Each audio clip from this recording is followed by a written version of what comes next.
Shabbat shalom, Shabbat shalom, family. It's the y'all brother, man. It's Aquan Ratazan, Ben Yasharala. How y'all doing this Saturday, man? I hope y'all enjoying it, taking advantage of this day of rest that the Most High commanded us to take. And, not, I hope you're doing the work of the Lord, man. So, without further ado, man, we're going to give all praise, honor, and glory to the Most High God, the God of Israel, the God of heaven and earth. And we do so in the name of the beloved Son, who the world ignorantly calls Jesus Christ. So, as y'all can see, man, the UN, the United Nations, and the rest of the world, 123 other countries of the world, has declared slavery a grave crime against humanity. They use the word grave.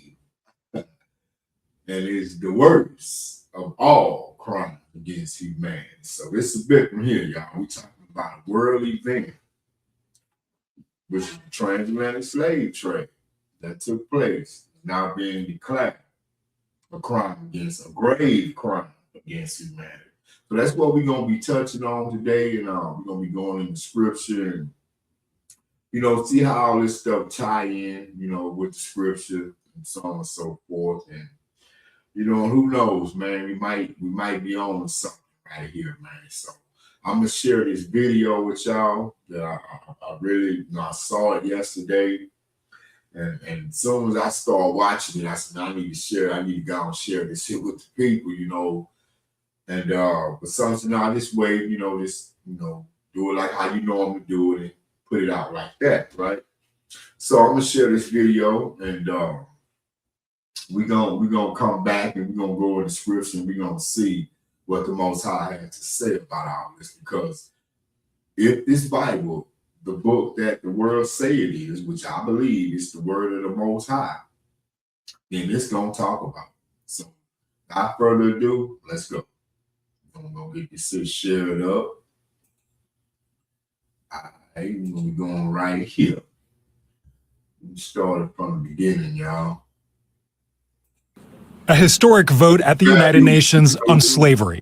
Fair use, YouTube. Fair use. This video is for educational purposes only. No more, no less. Fair use.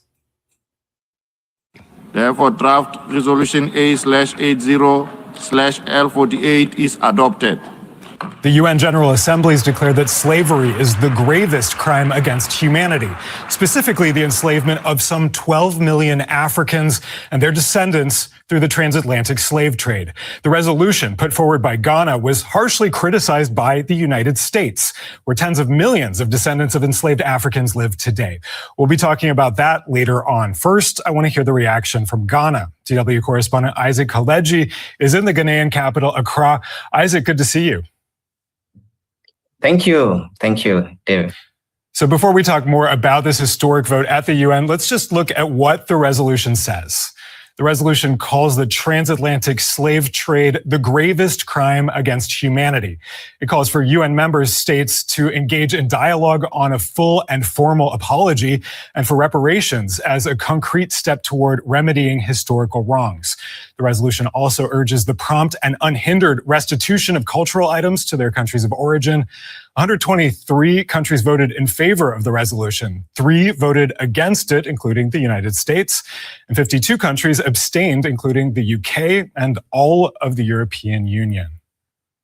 So, Isaac, let's start, though, with Ghana. How are people there reacting to the news? So a lot of people have been following this particular campaign for a long time, like 3 years ago, but this year, it has been intense and people have been following, and a lot of celebrations in terms of people being happy about the fact that eventually their president was able to lead this campaign and the UN has adopted this resolution. So the reaction has been positive. People have been happy about the development today. And Isaac, Ghana has been pushing for this resolution for a while now. Tell us more about what's behind that. So Ghana has been the epicenter really of this whole narrative about slavery because the country has several castles and forts, and many of them were used in the this slavery trade that took place centuries many, many centuries ago. And across the country, in fact, we have two of the key castles, the Elmina Castle and also the Kepo Castles, where people always come to visit to see the devastation that took place because of slavery. And we've seen this edifice there and trying to remember exactly how our forefathers actually had to struggle and be taken along the oceans to other parts of the world as slaves. It's something that really keeps people thinking. And I think that this drive or campaign for reparative justice actually is anchored on that we see the remnants of this, and we think that. Y'all don't know this little doorway they at right here. I think it's called the door of no return. I think that's the last doorway our ancestors went to. That's where they loaded them up on the ships at. This is in Goree, if I'm not mistaken. It's in Ghana. It's like a tourist site now, but it's where if I'm not mistaken, this particular door right here is what they call the door of no return. You know, that's the door they went through to load them up on the ships to bring them over here. Something ought to be done, especially even with the issue of securing formal apology from countries that really carried out this particular activity, and in a way having some reparative justice for victims. So this has been ongoing for 3 years now, and eventually we've gotten to this point, driven of course by the passion of the current president who wanted to get this resolution adopted. And Isaac, let's listen to what UN Secretary General Antonio Guterres said about it. Today, we reflect on a deep betrayal of human dignity, the abduction of millions of Africans, stolen from families and communities they would never see again. I've often said the transatlantic slave trade was a crime against humanity that struck at the core of personhood, broke up families, and devastated communities. I welcome the steps some countries are taking to apologize for their role in the evil of slavery and to join an honest dialogue about its lasting consequences. Planning to publish your book? You could reach 3 billion more readers. If you've written a book and you're thinking about. Now, Isaac, the resolution calls for reparations for slavery. Are there any specifics on who should be paying reparations to whom? Okay, so in the resolution that was actually sent to the UN by the Ghanaian or the African team, I should say, the reparation, the demand is that it should be paid by countries that undertook this practice and countries that also benefited from it. So like you mentioned in your introduction, the US, of course, benefited. So, and you know, I got to pause one more time. See, this is what I was saying in one of my previous lessons. I don't know if it was what I did here recently or maybe months ago, a few years ago. I don't know, but in Genesis 15, I think that's 14 or 13. I know it starts at 13. The Most High, he says that that nation will I judge, right? A lot of people would think that this is only talking about America. No, this is talking about all the nations where the Israelites were held captive, where they were scattered to, sold, and made into slaves. That's that nation, you know what I'm saying? It's not one particular nation, because the Israelites were scattered through the four corners of the earth. And when you look through the annals of history, you try to look at when this here took place, it only happened one time, and that was in the transatlantic slave trade. So those people that were made captive have to be the Israelites. But that's another story, that's another lesson. I just want to kind of expound on that a little bit. Let's get back to the video. I'm trying to stop. They obviously should also partake in paying, and some European countries really who took part in this slavery trade, they ought to pay their reparation. Now, the question has been to whom, and of course that has been one of the key issues why some countries like the US or even, for example, the UK decided not to vote in favor. They, according to the team, they're not asking for money to be paid to African countries or governments. No, they're asking that they should be channeled into a fund that obviously helps to correct some of the imbalances that we've had in the current world because of the slavery, and also to be able to ensure that people who really have been victims of this slavery can be able to heal again and be able to rebuild, get the tools, the skills they need to be economically empowered, so that we.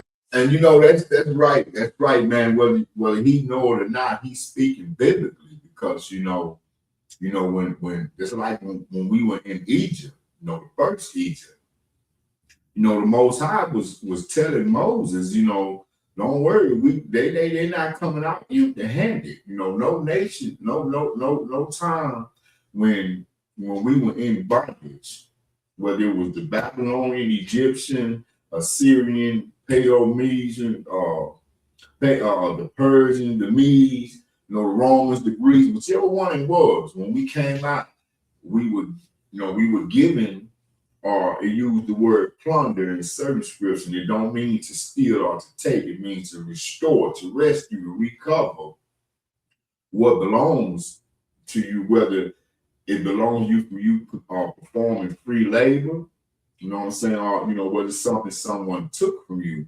And most high with it, I'm gonna be getting into that in this lesson. But this guy, and this is why I wanted y'all to see the video, because this guy here, whether he knows it or not, he's echoing a lot of the biblical principles, that the Most High was explaining to Abraham, then later on Moses, etc. When people come out of a nation or come from under the subjugation of another people, they are paid restitution. And I don't care how you slice that, even in this society. I'm gonna give y'all one example. And on the surface, this here don't have nothing to do with the Bible or anything what we talking about, but the principle is the same. I remember when I got out of prison after doing those 21 flat years. They gave me $200. They gave me a $200 check, and everybody that got released are given something. You know what I'm saying? I hear it's $50 now. I don't know. I haven't been back, and I'm not going back. It's the Woodland Fall.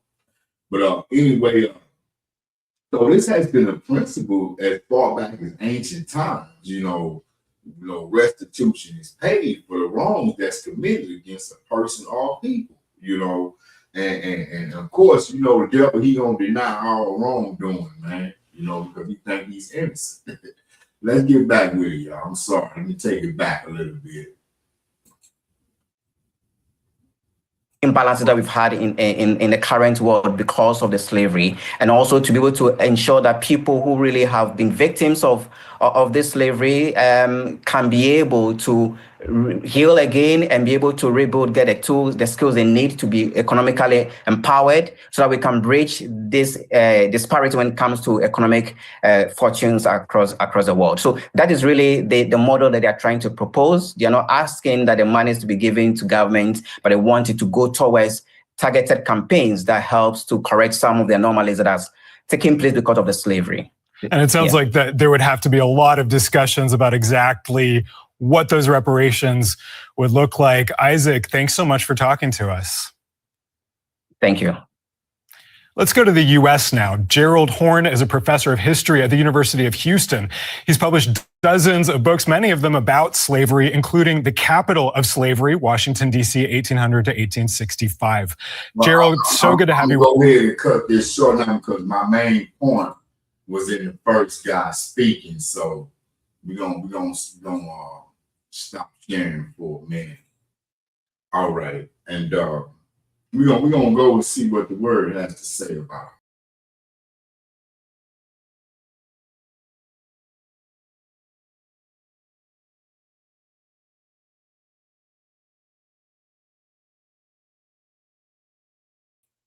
it. All right, let's see here. All right.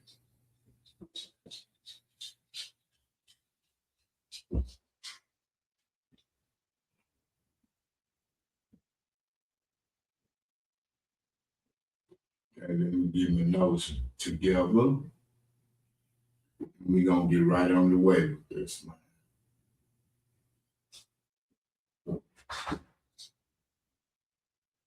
Yep, we're gonna get right on the way with this.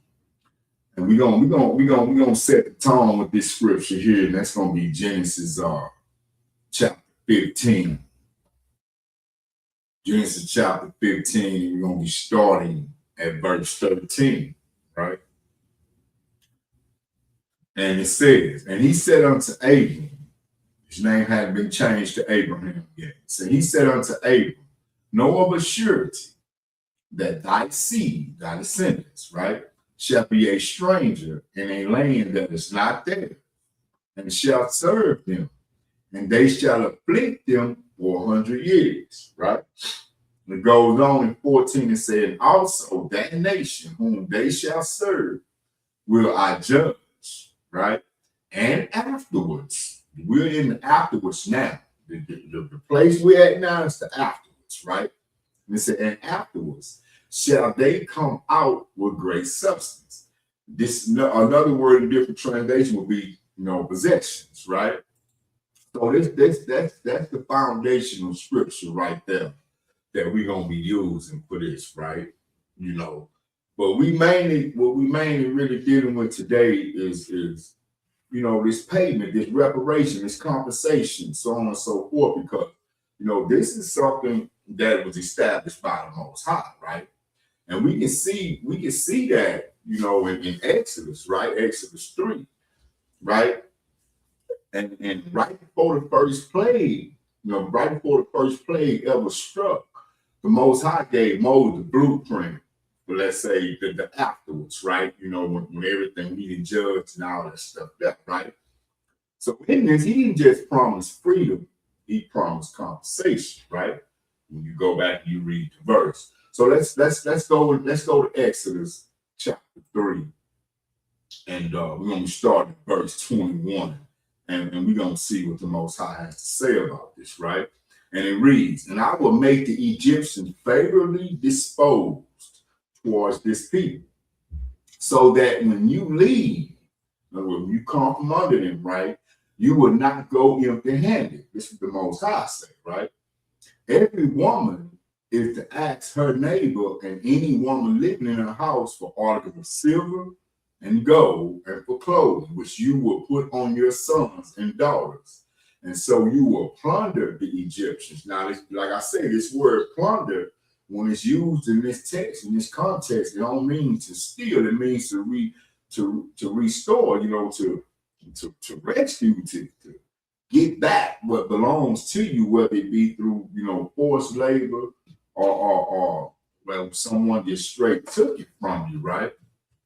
So as we can see, this was an outlying principle, for, us when God's people was released from the bondages that they were in, right?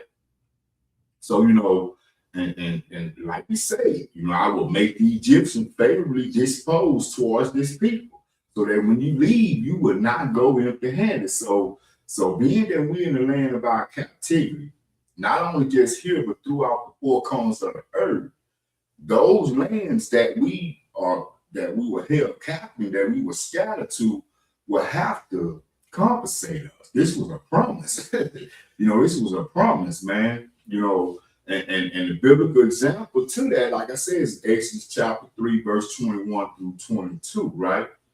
So, the UN's recent stance on that slavery is a grave injustice in the secular world.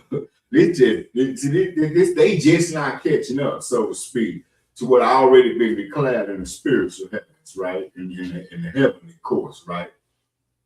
So they finally admit, what the Most High decreed as far back as the burning bush, right? About forced labor, which creates debt in the heavens, because the Lord is against the oppressed, especially his people being afflicted and mistreated, right? So the favor that the Most High gave his people, it wasn't a gift, man. It was gonna be a straight up forced settlement for the 400 years of stolen wages and affliction. Ain't nobody paid for that, but they will. They will, and it's gonna be a transfer not only of wealth, but of hegemony too. You know what I'm saying? The world will be ran by Christ and the Israelites. So of course, the Most High goes without saying, right? So, let's kind of slow down. I'm kind of getting ahead of myself. I don't want to take y'all along too bad. I want to really, really see, are we in the afterwards part of this scripture that this promise that the Most High made to Abraham and eventually Moses as well, right?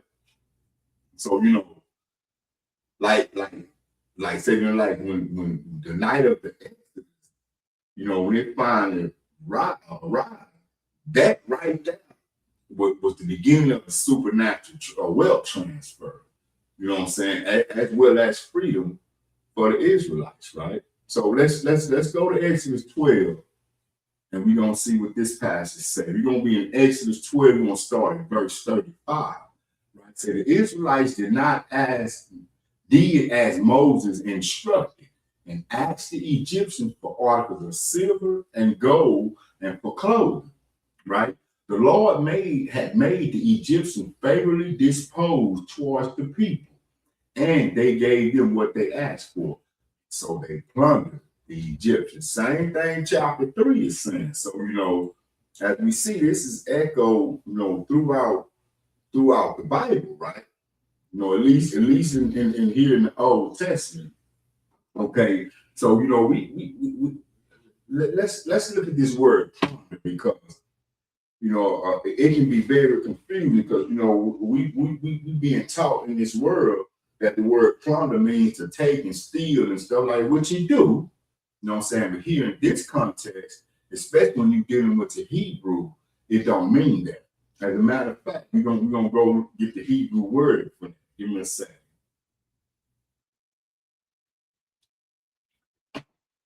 Okay. That Hebrew word for plunder will be natsal, Natsal.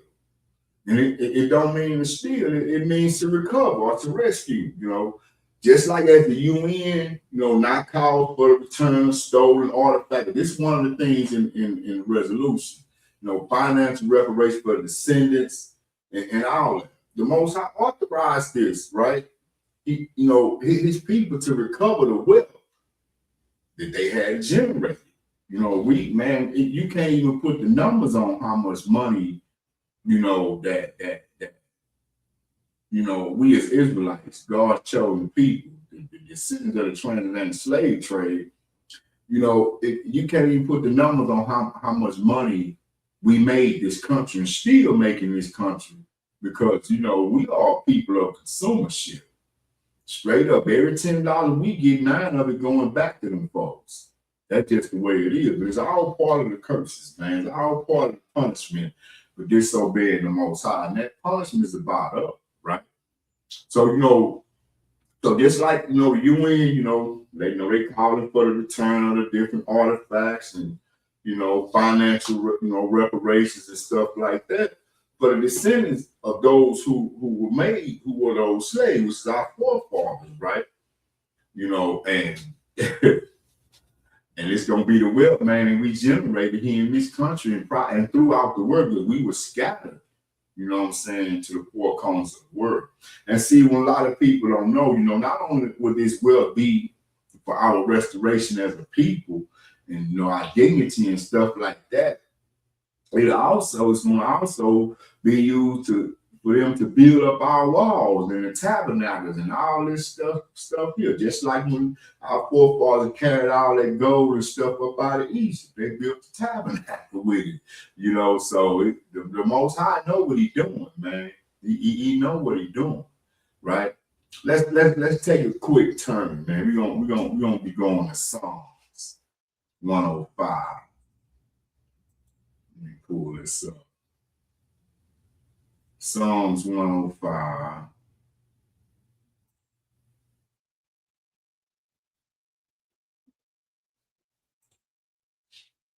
And we're going to be going to verse 37.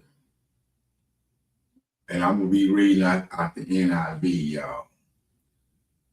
And read, He brought out Israel, laden with silver and gold, from among their tribes, no one followed. And Egypt was glad when they left because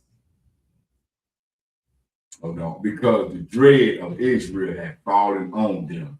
And the same thing is going to happen with this country. You know what I'm saying? The same thing's going to happen with this country. Let's read that again from the top. Verse 37. He brought out Israel, laden with silver and gold. And from among their tribes, no one faltered. Nobody lacked. They didn't need nothing.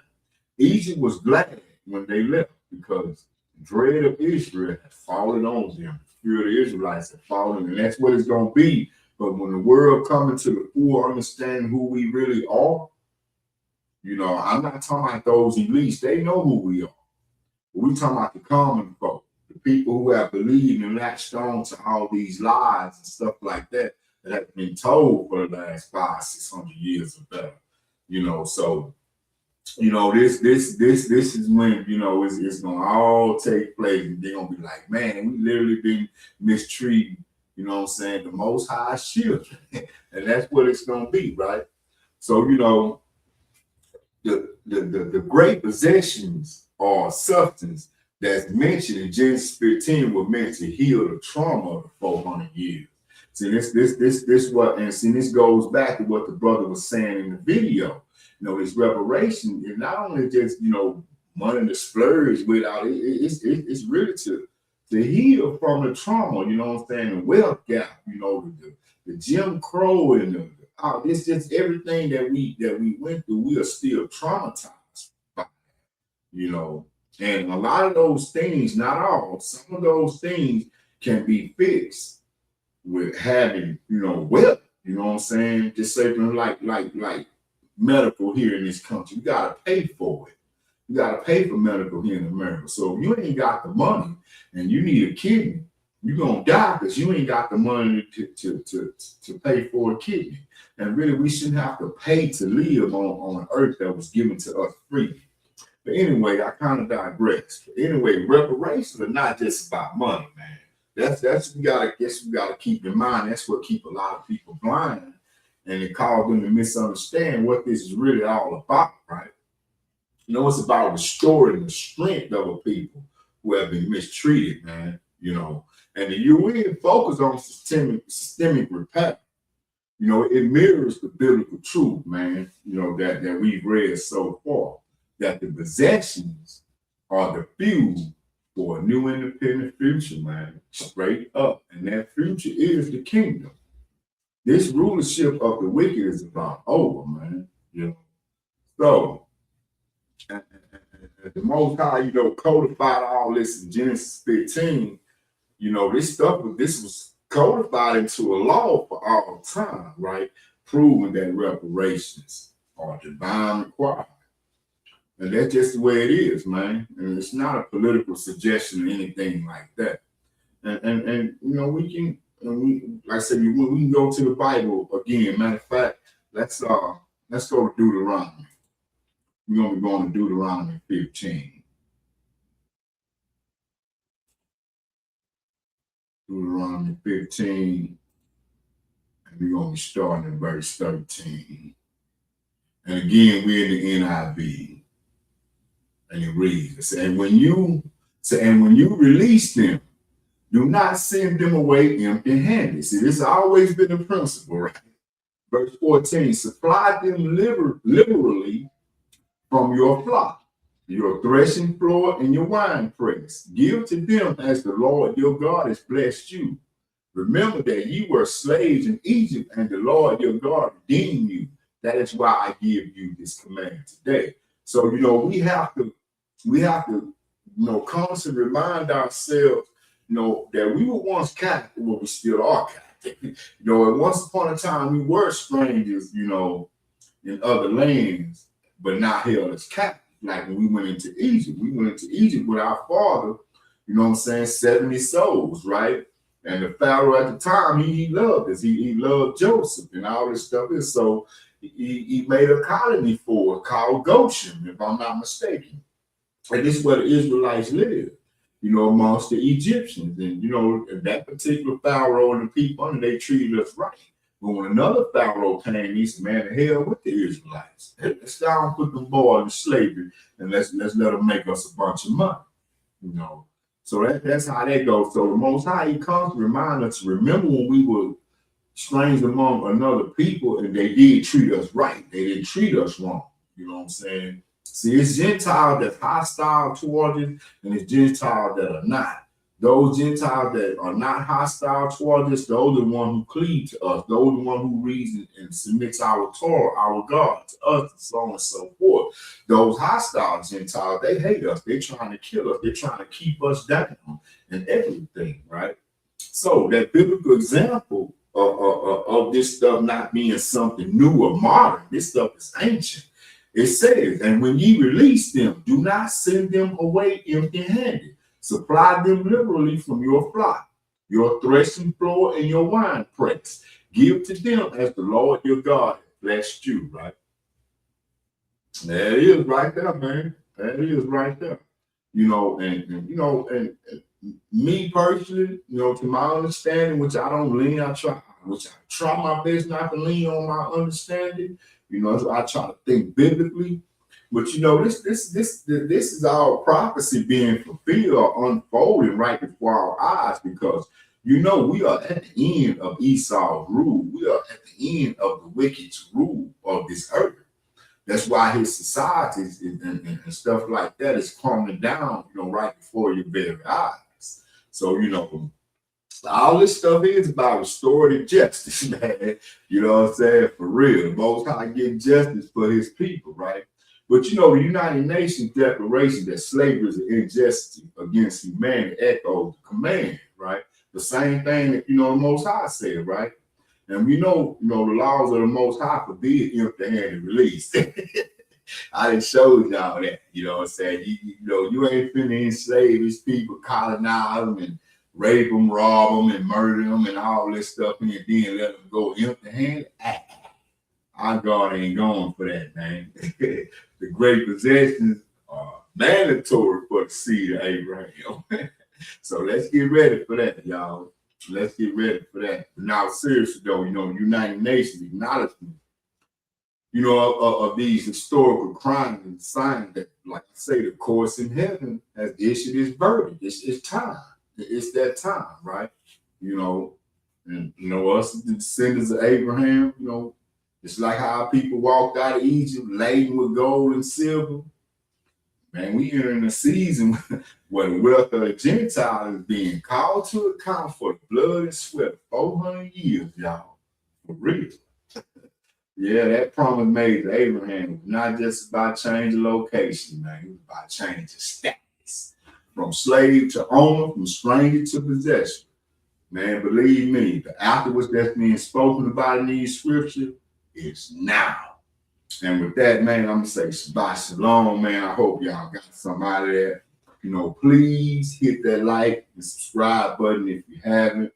You know what I'm saying? Share the video, you know, give me a comment, give me some feedback or what have you, man. It's you know, it's all, like you used to say, it's all gravy, man. It's all gravy, you know. Like I said, again, man, I hope y'all, you know, got something out of that. Like I said, I'm not saying that this is prophecy. You know what I'm saying? But from the way it's looking, man, it's gravitating towards that way. When we look at Genesis chapter 15, 13 through 15.